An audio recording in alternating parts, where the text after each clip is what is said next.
Before I start the video, just a quick warning. This video will contain huge spoiler for The Last of Us Part 2.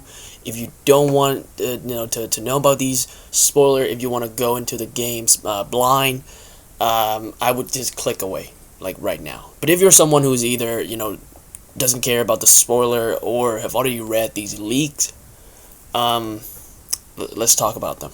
If you know me, then you would know that I absolutely despise spoiler and people who spoil movies or TV shows or video games or just big events. Those people, I think they deserve to do times. I think they should be in jail. So when I first heard about these leaks, I didn't even want to pay attention. I didn't even look at it. I was like, who cares? Fuck this. I don't care. But then I read some of the titles for videos and then some of the headlines. The conversation wasn't about huge leaks for The Last of Us Part 2 or a potential spoiler for The Last of Us Part 2. No, the title for these videos and the headlines were "Save your money. Do not buy The Last of Us Part 2. Save your $60. Do not waste your money on this game." I was like, damn. That is just damn. So I looked more into it. I read a couple of articles and I watched some videos, and I just kind of followed that route, and then I fell down to the rabbit hole. I read those leaks. I read about the story. I read about the characters. I saw some of the videos, some of the cutscenes. Last night I stayed up until like 4 or 5 in the morning. I couldn't fucking sleep. This is a story of one of the most anticipated sequel of all times becoming one of the most hated. How did that happen? The Last of Us, right? You talk to any gamers out there, there might be some people who say, The Last of Us is a little bit overrated. But there is no one in their right mind would say, I hate The Last of Us. No one would say that. So now I am sitting here in front of you guys, a man with a broken heart, right? And I apologize in advance if I, do get a little bit emotional. But it is what it is. Let me tell you guys about, my story with The Last of Us. When it first came out, I didn't play it. When the game first came out for the PS3, I did not play the game. Me and my family, we moved to the state from Vietnam in 2012. And, my cousin who lived here for a long time, he has a PS3. And he has The Last of Us, amongst, other games. But all I played was FIFA 13, and a little bit of Black Ops, mostly zombies with my cousin. I wasn't a huge gamer back then. So all day, every time I get on the PS3, it's either Black Ops or FIFA 13. I remember my cousin telling me, you should try out some of these games that I have. Because all you play is FIFA. You should try out this game right here. Look, The Last of Us. It's a really good game. And I said no.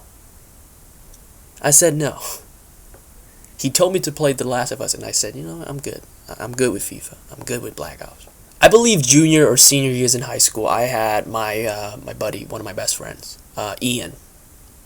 I had him over. If you look at some of my older videos, he was actually in quite a lot of them.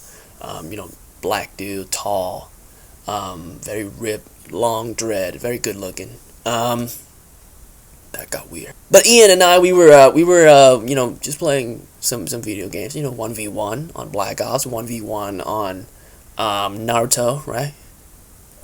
And Ian, he was going through my stack of PlayStation 3 games.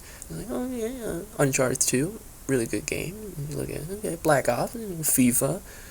The moment that he saw The Last of Us, right? It was a completely different vibe, and he's like, "Oh my god, you have this game? You have The Last of Us, dude? Have you played it?" I said, "No, I've never played The Last of Us." When I tell you guys that he got so offended right? He got so disgusted. Like the way that he looked at me when I said that I have never played The Last of Us was, I'll never forget that look. Fast forward to 2019, Target was doing a buy two get one free, and after really careful consideration, I went for UFC 3 and The Last of Us remaster for the PS4. I bought 2 copies of UFC 3 so I could sell one on eBay. They call me a businessman. I got that copy of The Last of Us, right? I took a picture of it and I sent it to Ian. I said, I am finally gonna play this game, right? In 2019, for the first time. And he replies, he said, late ass. I'll never forget it.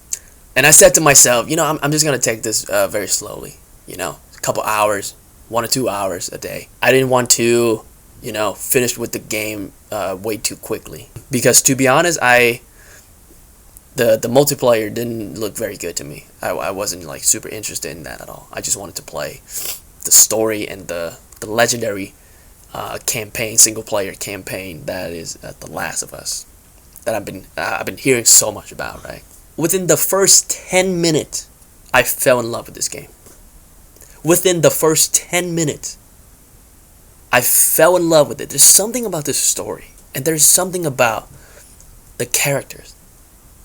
I just, completely fell in love with this game within the first 10 minutes. I ended up finishing the game in less than a week. Now, for some of you, that, doesn't sound very impressive, but for me, because I don't have that kind of time, I think I finished the campaign in like 4 or 5 days. And for me, that is really, really fast. Because when I play the game, I could not stop. I'm just so invested in this world, in this story, and in these characters, right? I did not want to put my controller down. If you just look at this game, if you just look at The Last of Us from a gameplay point of view, it is a good game, but it's not going to compete with, some of the bigger names in the industry. If you're talking about like stealth gameplay, the Arkham games, they do it better. The Metal Gear Solid, they do it better. Third person shooter, the Resident Evil, they do it better. The Uncharted games, they do it better. Even fucking Fortnite, right? The third person shooting in Fortnite is better than The Last of Us. If you're talking about exploration, puzzles, right? Uncharted, man. Tomb Raider, Resident Evil. These are games that, just from a, gameplay and, the game mechanics point of view, is, head and shoulder above The Last of Us. But why? There's something about this story, and there's something about these characters and the writings for this game that stuck with people. There is a reason why every time we talk about, top 10 games of all time, top 5 games of all time, people always bring up The Last of Us. Why? They have good enough gameplay, but not better than some of the games that I listed. But why? Why The Last of Us? Why is it so many people's, favorite games of all time? It's the writings, man. It's the performances. God damn, like when was the last time, an actor and actresses embody such character like this? Every time that I listen to Troy Baker, that's Joel. That is Joel all day, Every time I listen to Ashley Johnson, I think that's Ellie. That is Ellie. I saw it in Avengers, right? She got a little cameo in Avengers, flirting with Captain America a little bit. Like, come on, man, that's Ellie. Naughty Dog, Neil Druckmann, you guys, god damn. You gotta understand that there is a reason. There is a reason why Joel, Ellie, are some of the most iconic video game characters of all time. and why people fell in love with the story, with the world, with the characters. There's a reason why when that Firefly symbol popped up in that E3 trailer, people went fucking nut. There's a reason for all of that. And for you guys to go ahead and say, you know what? For the second game, we just gonna betray everything that we set up. We just gonna go full, Game of Thrones season 8. We're gonna go full Rise of Skywalker. We're gonna pull some bullshit. It is shocking that they didn't see this coming. It is shocking that they, once again, spoiler.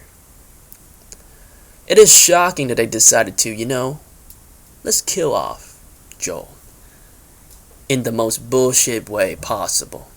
Let's just have the villain, the person that we are trying to kill, we're trying to go up against, kill Joel, right?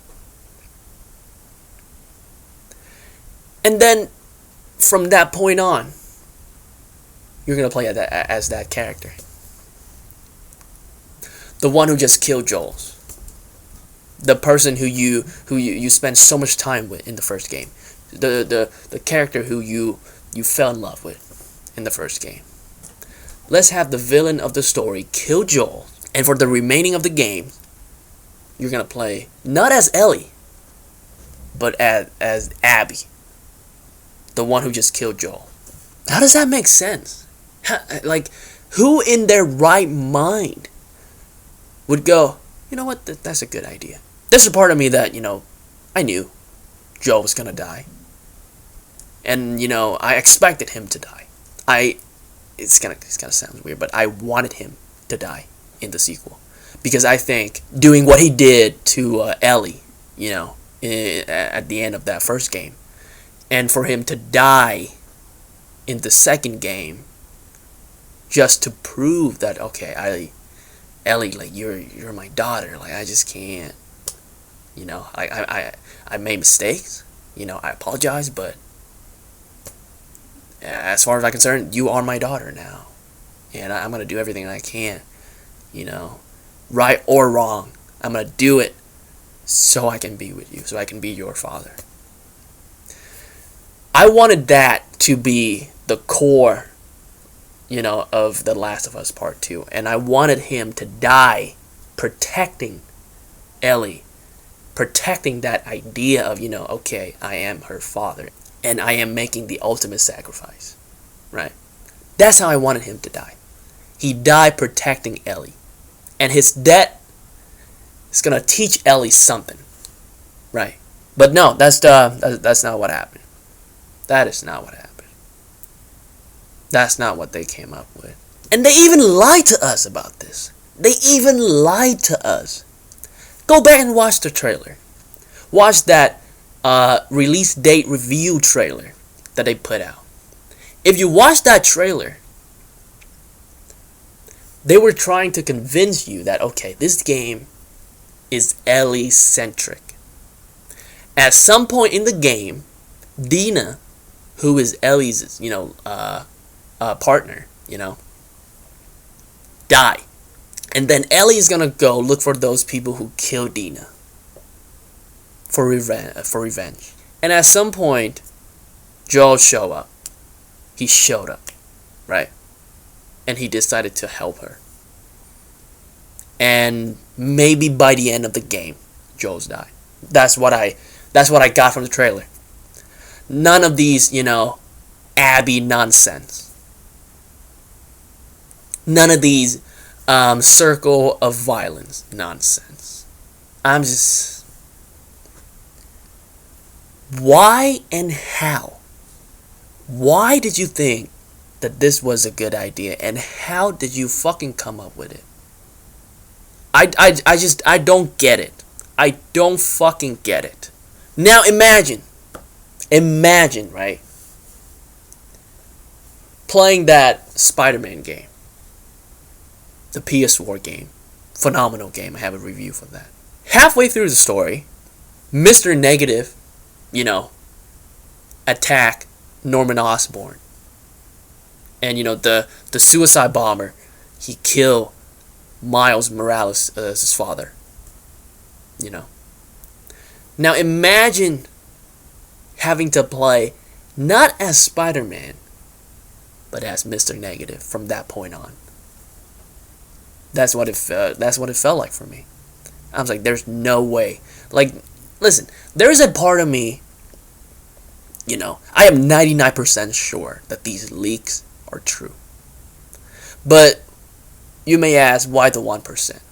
Well, because, there's a part of me that wish that whoever they are, the person who leaked these stuff, are just angry for good reason. Just angry by the way that, Naughty Dog and Neil Druckmann treated them. And maybe release some cutscenes, some gameplay, and, some story taken out of context. And effectively hurt the sales.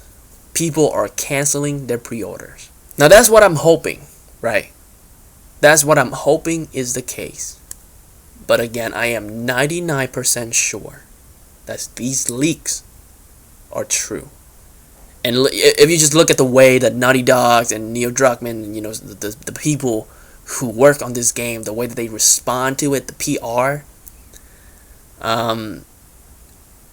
they basically just confirm that yes, these leaks are true. The way that they respond to these, usually when something like this happened, the PR team would go out and say, they would either say, okay, these leaks, they are not true, they're bullshit, or they would say something like, these things, they only represent a small percent of what the game is really about. They're going to be aggressive about it, right? The way that Naughty Dog respond to these leaks is just, it's pathetic. It is pathetic. So there it is, guys. It's just my 2 cents on the whole scenarios. I am heartbroken. I can't believe that they would do this to the fans and to the characters and to the story that they set up in the first game. I